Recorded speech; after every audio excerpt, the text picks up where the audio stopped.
until I see what it could be eternity or just a week. We know our chemistry is off the chain, it's perfect now.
Good morning. Welcome to the Portal Podcast with Bob Colbert. I'm Bob Colbert, your host. We're in the ancient Roman Rome, and our current study is the Roman Forum. This is episode 5 of 20 of the Roman Forum. Today's topic of discussion in detail will be on the Temple of Castor and Pollux. And yeah, it was a little exciting that happened today. I was running a little bit late getting here to the studio. It actually rained, and this is the first time it's rained since May. So that we don't get much rain in LA that much, or at least where I'm living, and stuff. So yeah, that was interesting. We also had the launch of the SpaceX Starship IFT-2. That's if you remember back in April, they did a orbital launch attempt on the Starship. It failed, and it damaged the launch pad to a great degree. And so they've been spending the last few months rebuilding the launch pad, putting in a water deluge system, doing the booster and the Starship second stage would not separate, so they put a hot staging ring in there so as well. Well, that occurred today, and so if you'll join us for the Table Talk podcast at 10 o'clock, I'll show that, the Starship launching. I won't give details. That's not what we're here for. We're in ancient Rome, and we're talking about the Temple of Castor and Pollux. So let's go ahead and get started with the video, and then I'll get back with the in the topic. The Temple of Castor and Pollux is an ancient temple in the Roman Forum. It was originally built in gratitude for victory at the Battle of Lake Regulus in 495 BC. Castor and Pollux were the Dioscuri, the twins of Gemini, the twin sons of Zeus or Jupiter and Leda. Their cult came to Rome from Greece via Magna Graecia and the Greek culture of southern Italy. The octa-style temple was peripheral, with 8 Corinthian columns at the short sides and 11 on the long sides. There was a single cella paved with mosaics. The podium measures 32 meters by 49.5 meters, or 105 feet by 162 feet, and 7 meters, or 23 feet in height. The building was constructed in opus caementicium and originally covered with slags of tufa. And we're back. Thought I would change up a little bit on the scene. If you remember, this is the Roman Forum in its heyday. A little bit bigger picture of me. So what we will be talking about today is the Temple of Castor. Let me pull that up. One moment, please. Yeah, there we go. So yeah, so this is let me move over out of the way a little bit here. So this is the Temple of Castor and Pollux right here. And if you remember back 2 episodes ago when we were looking at the Sketchfab model, I had thought that it had 4, but I guess I was wrong. So yeah, this is the Temple of Castor Pollux. And if you remember, it was on the far side. Let's just call it the north side of where the Colosseum was, where you saw the 3 columns there. So this is known as the Temple of Castor and Pollux. And let me read a little bit about it and stuff while we're talking about. So the Temple of Castor and Pollux, in Italian, I'll try it, Tempio di Scuri. And this is an ancient temple in the Roman Forum.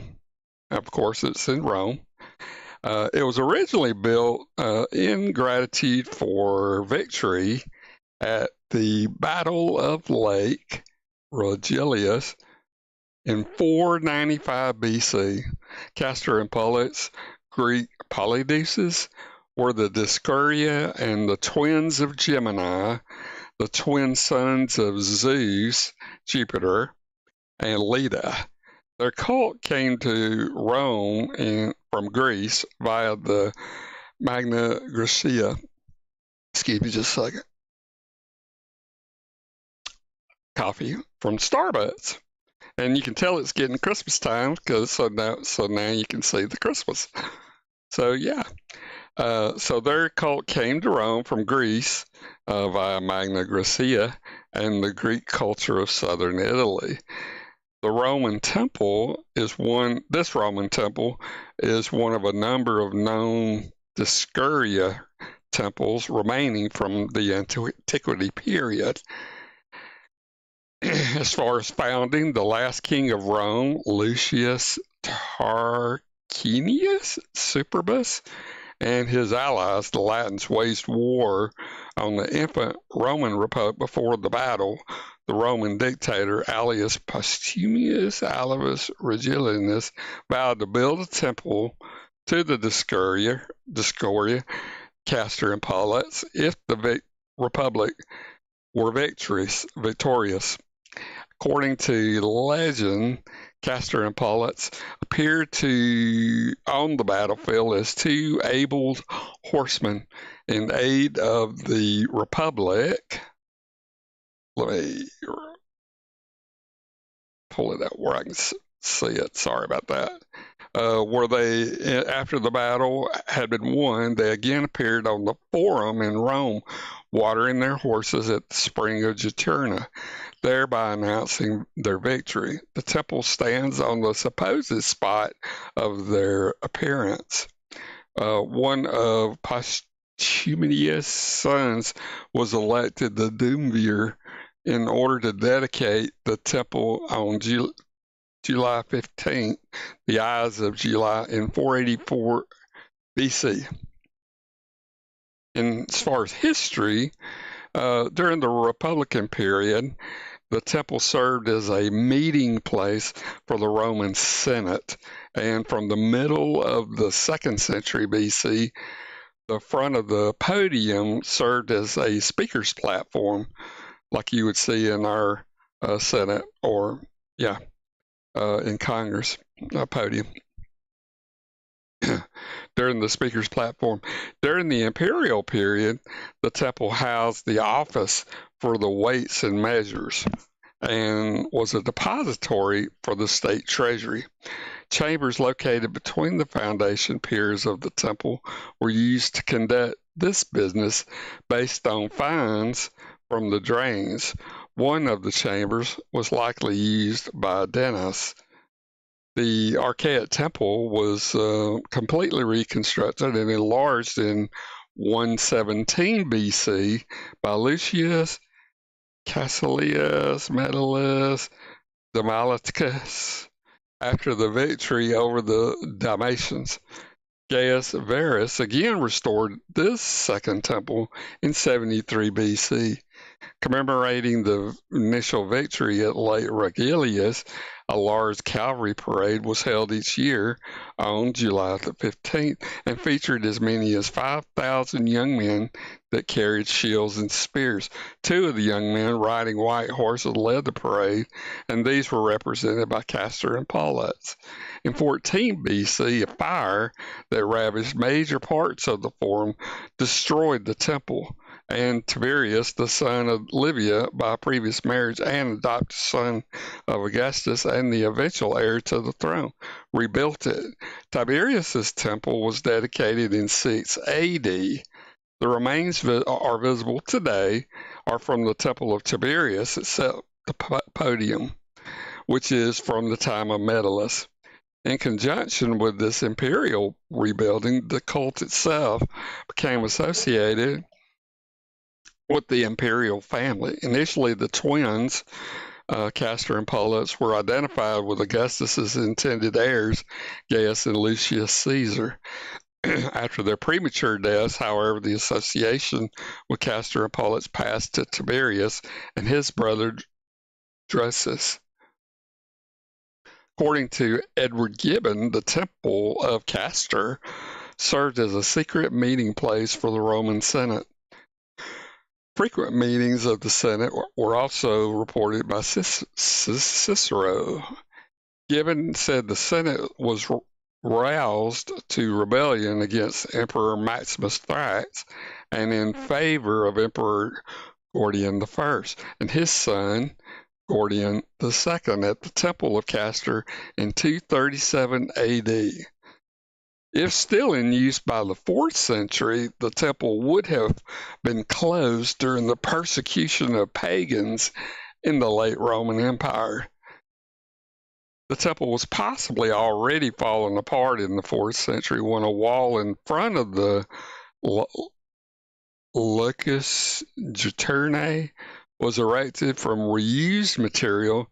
Nothing is known of its subsequent history at that point, except that in the 15th century, only 3 of the columns of its original structure were still standing.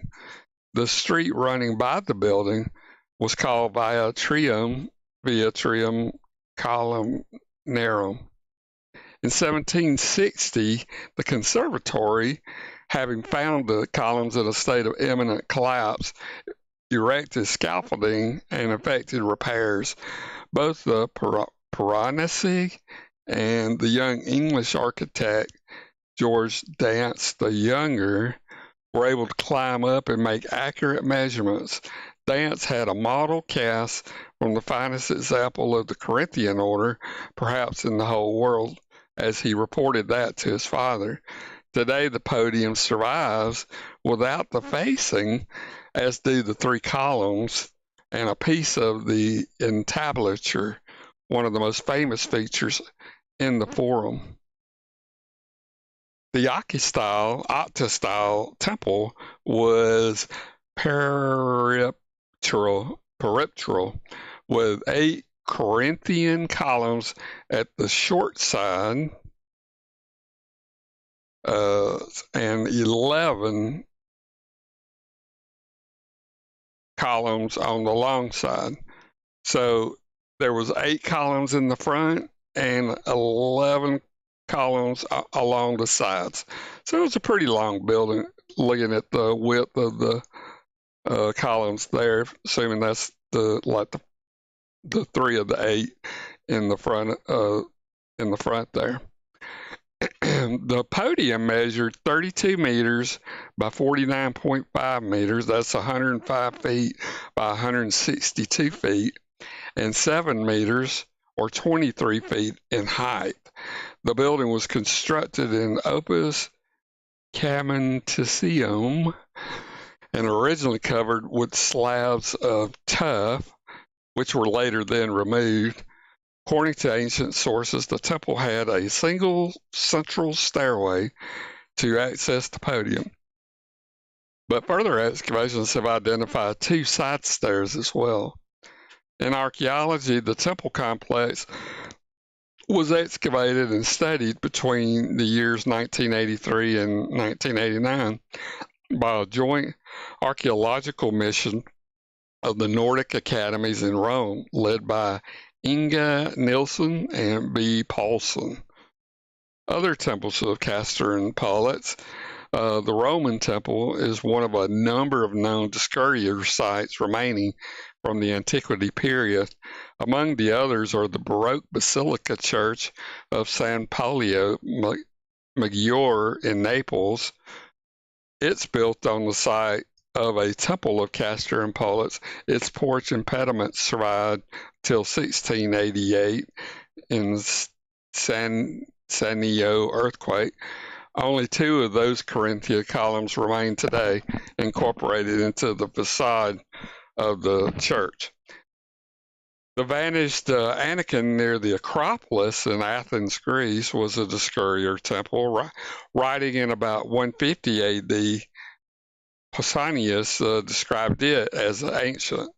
Pausanias identified another temple in Argos depicting Castor and Pollux, their sons Anaxius and Manassianus, and their wives Hilaria and Phoebe.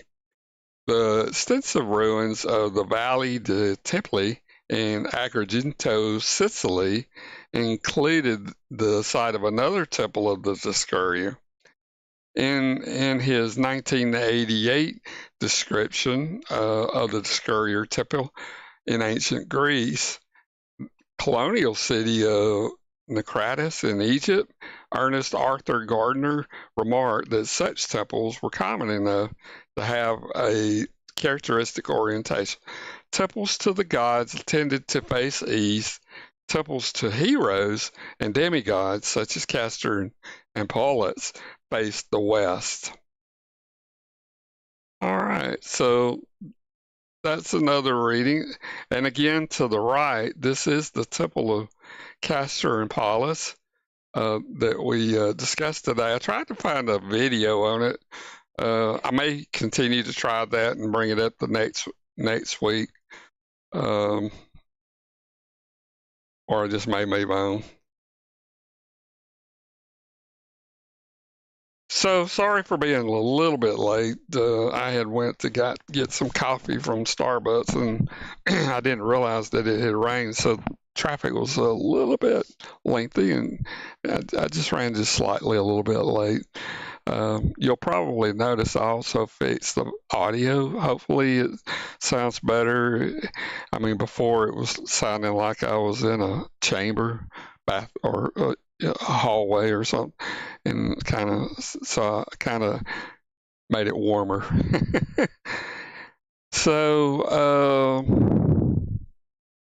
I'll let you review the episode 5 again, and I'll see you on the other side.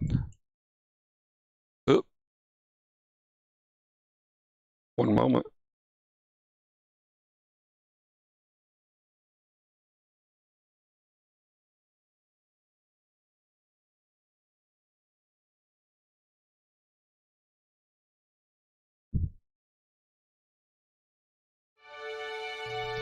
The Temple of Castor and Pollux is an ancient temple in the Roman Forum. It was originally built in gratitude for victory at the Battle of Lake Regulus in 495 BC. Castor and Pollux were the Dioscuri, the twins of Gemini, the twin sons of Zeus or Jupiter and Leda. Their cult came to Rome from Greece, via Magna Graecia and the Greek culture of southern Italy. The octa-style temple was peripheral, with 8 Corinthian columns at the short sides and 11 on the long sides. There was a single cella paved with mosaics. The podium measures 32 meters by 49.5 meters, or 105 feet by 162 feet, and 7 meters, or 23 feet in height. The building was constructed in opus caementicium and originally covered with slags of tufa. So today we discussed the Temple of Castor and Pollux. This is all that remains that you see there on my left and your right. So there's just 3 columns left. It had 8 columns in the front and 11 columns deep. And so it was a fairly big building at the time. All that remained is the podium and the columns, and that's it. So, alrighty. Well, I guess next week is Thanksgiving. And so I wish each and every one of you, my fans, if you're listening, and future fans of the podcast, I wish you a great Thanksgiving. Please be safe.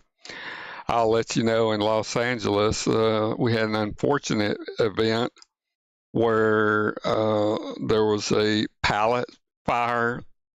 Apparently in Los Angeles, it's not unusual to find a pallet company, wood pallet, storing their pallets under a bridge. So this Highway 10 is a critical highway that, in Los Angeles downtown, and so it has affected millions of people. Unfortunately, so it was determined to have been started by arson. The investigation continues that as to who the arsonist source was. I'll just let you know that there are homeless encampments underneath that bridge. They tend to have fires occasionally to keep warm, and stoves, propane, stoves to warm their food and things like that. So it's happened before. I'm not saying it's homeless people that are the source of the arson, but it's a possibility. There could be other sources. But yeah, so that really has caused an interruption. Again, at 10 o'clock on the Table Talk, we will be reviewing or watching the latest SpaceX Starship launch. They're trying to get their Starship into orbit. This is the second attempt. The first attempt blew up by the flight termination system in the course of its launch. And it also caused a great damage on the launch pad and the surrounding area of the launch pad and the facilities. So over the last few months, that occurred in April of this year. And so they have been trying to get that back in shape. They had to wait on the FAA to do a safety investigation to reissue a license. That also brought in several other agencies like Fish and Wildlife Agency. They had to do a review. A lot of people had to do reviews. They got their launch license this week late. And so they were originally planning to launch on Friday of this week, but they had to change out the actuators on the grid fins that are on top of the booster. They have 4 grid fins. They replaced 3 of those. Only one was not working right, but they decided to go ahead and do the 3. So, yeah, please join us for that. That's very exciting. If you wondering why I have an interest in there, I'm an aerospace engineer. I work Special Operation Forces projects for Lockheed Martin. And I also worked for NASA for many years in all types of programs. And so I have an interest. I'm an aerospace engineer. So I have great interest in that and rocketry in general. So, yeah, please join us for that. I'm excited about it. I apologize again for being just slightly late on getting this podcast started. Really couldn't be helped. A lot of traffic because of the rain. So wherever you are, I hope you have a wonderful Saturday. We're still in the thick of college football. It is winding down. I believe next week is the last regular season games, and then we'll start the playoffs and then be down selected to 4 for the national championship. Hoping Alabama's one of those. Doesn't look like it. They're still in 8th place. I graduated from the University of Alabama, so I'm an alumni there. So I'm Roll Tide, Crimson Tide, and so yeah, I'm hopeful. But at number 8, with none of the other teams as yet kind of losing to allow them to move up, we're kind of stuck in the 8th place position. So we'll see. But again, have a great Thanksgiving holiday. I'll do my best to do a podcast next week, but it is Thanksgiving, so I may take off. So I haven't decided yet. But if you don't see me next weekend, you can catch me on the following weekend with episode 6. We'll continue that. Yeah. So take care, my friends. Join us at Table Talk at 10 o'clock for Starship launch. Take care. What you do, you want to me, but I can't let it go so easily until I see what it could be eternity.